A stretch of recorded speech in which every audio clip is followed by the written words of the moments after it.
This is soft. Hello there. My goal today is to encourage everyone watching this right now to show more empathy. Be kinder. Today we're discussing the first principle of this path. Acknowledgement. We all need to understand that human beings are not perfect beings. What I mean by this is simple. We shouldn't be expected to be our best all the time. And in turn, we shouldn't expect other people to be their best all the time. We often persecute others for their wrongdoings while effortlessly pardoning ourselves for our own. This is not right. We shouldn't ruthlessly judge others for their wrongdoings, knowing we have our own. Admitting that we are all wrong at some point is very important. It's important because the sheer act of admitting this fact is the first step towards a more empathetic view of those around us. In every conflict, there is who is right, who is wrong, and peace. This is soft. Bye now. This is soft. Hello there. My goal is to encourage everyone watching this right now to show more empathy. Be kinder. Today we will be discussing the second principle of this path, reconciliation. We need to apologize to those we have hurt and accept the apologies of those who have hurt us. This is just one aspect of reconciliation. The other aspect is a decision, a choice. Will you try to fix what is broken, or will you move on? Yes, you need to apologize wholeheartedly. Yes, you need to genuinely accept an apology. With that all said and done, can the relationship function? Do both parties feel heard, cared for, and understood? Are both parties willing to change, to go the extra mile, all for the sake of preserving the relationship? These are the questions that should guide your decision. It can take one moment to destroy a relationship and an eternity to repair it. No matter what went wrong, no matter whose fault it was, both parties should apologize. If you can, be the first to apologize. Sometimes it just takes that one apology from both parties to mend a relationship. If you're giving an apology, it has to come from the heart. It can't be forced or insincere in any way. You have to be very open and very vulnerable. You also have to be understanding if the other person does not accept your apology. If you are the one receiving an apology, you should be willing to let the other person in. You should be willing to really listen to them. If you can't do that, if you feel too emotional to think straight, or just can't see yourself accepting the apology, then tell the person that you do not accept their apology. It's better to be honest with the other party right then and there than to hold a grudge. Maybe later you'll feel better and ready to talk. But in the meantime, do not falsely accept an apology. It's better to admit that everything is not okay than to pretend that it is. Other times, it takes more than an apology, much more.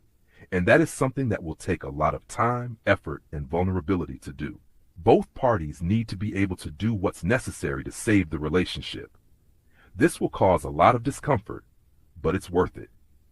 As for when the relationship can't be saved, when both parties are not willing to change for the sake of the other party, this is the time when you should make your peace and walk away.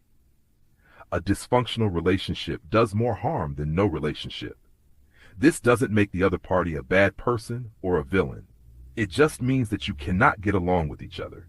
You should always give the relationship a chance. You can't give up on it without even trying to save it. If you value a relationship, you will do everything in your power to make it work. That said, if you try time and time again and find yourself in the same place, then it's time to walk away. Walking away is a form of reconciliation in two ways. Either it will lead both parties back to each other with the goal to strive for something better, or it will be your way of making peace with what's happened and accepting that you and the other party can't make it work without holding any negative feelings. It takes a lot of courage to open your heart to someone, more courage than is given credit. This is soft. Bye now. Hello there. My goal is to encourage everyone watching this right now to show more empathy. Be kinder. Today we will be discussing the third principle of this path, adaptation. Adaptation is the act of changing something or changing your behavior to make it suitable for a new purpose or situation. We need to be open to change. We need to be willing to invite new knowledge, new beliefs, and new habits into our life. Change is something that's hard for many people, me included. This is because it means leaving the past behind for an unpredictable future. leaving long-held comfort for an uncertain future. Change, at its core, is simply a leap of faith. If you want to be better, if you really want to change, then fight for it. You shouldn't wait for something to move you. Start moving toward your goal. No motivational video or speech will ever have as much power as your inner voice. Your inner voice is your desire to change. It's what gives you the ability to change, the deciding factor. I can't tell you that change isn't a scary thing, because it is. Change can be a very, very scary thing, especially when it's a big decision that could change your life.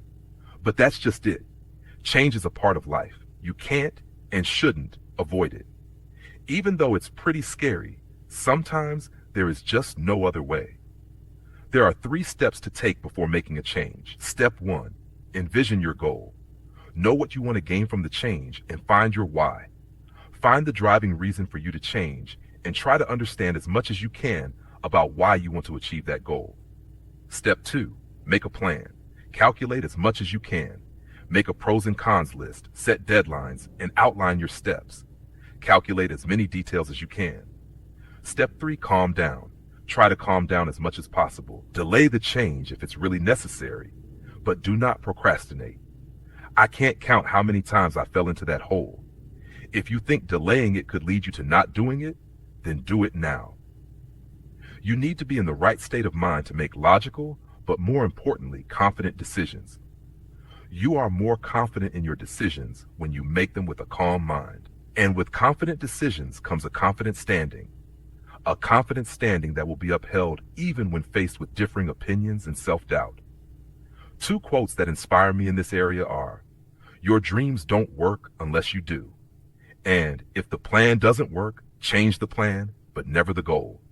Change comes in many forms, and if you want to change, you need to adapt to the changes. You can't be the same person you were before the change. You will adopt new beliefs, develop new habits, and gain more knowledge. Don't push these things away. Don't avoid them. Instead, welcome them with open arms. The change you desire could range from chasing your dream career to improving the dynamics of a certain relationship in your life. Become who you need to be to achieve your goal, because if you stay the same, then you will be just as stuck as you have been this whole time. That leap of faith could be the only thing standing between you and your goal. Do remember, though, to value your well-being and the well-being of others, because you shouldn't hurt other people in pursuit of your goal, whether it be a loved one or a complete stranger. This is soft. Bye now. This is soft. Hello there. My goal is to encourage everyone watching this right now to show more empathy. Be kinder. The 4th principle of this path, freedom. There are 2 options, either faithless respect or respect. There is no middle ground. We need to be able to trust each other, even when it's not convenient. Showing your faith in someone can be the push they need to achieve great things and overcome all kinds of challenges. Showing your support in tough times and encouraging them through trial and error. Believing that they'll get through their challenges. Lifting them up instead of putting them down or berating them for their failures and mistakes. Proving to them time and time again that you're on their team, rooting for them to win all the way. Of course, not everyone is capable of this. Some people can't find themselves trusting certain people in their lives, and that's okay. That's your decision. And in the same way you were able to make that decision, you should be willing to respect other people's decisions. We should be able to trust other people's judgments, especially in matters that mainly concern them. We were gifted with freedom. That means that you should not force your will onto another person, regardless of your relationship. They have their own will, their own beliefs, and their own judgments. If you find that you can't have faith in someone, then at the very least, be respectful. Respect is not a suggestion, it's a requirement. Your definition of respect may not match someone else's. If someone tells you they don't like how you're treating them, then you're not treating them right. It's that simple. You need to understand that whether or not you're being respectful is determined by the other person, not you. The greatest show of respect is valuing someone's opinion, even when you don't agree with them. This demonstrates consideration. Letting others make their own choices is something we should all strive to do. Another quote comes to mind. How to win at life. Step 1. Let people do what they need to do to make themselves happy. Mind your own business and do what you need to do to make you happy. The end. Of all the principles, this one is the most crucial. No human being has the right to strip another of their freedom, no matter what their relationship is. You cannot expect people to be respectful toward you if you are not respectful toward them. Kindness, decency, and compassion should be expected from both sides, not just one. Freedom is the greatest gift you can give to another person. The freedom to make their own choices, have their own beliefs, and make their own judgments. This is Soft Bye now.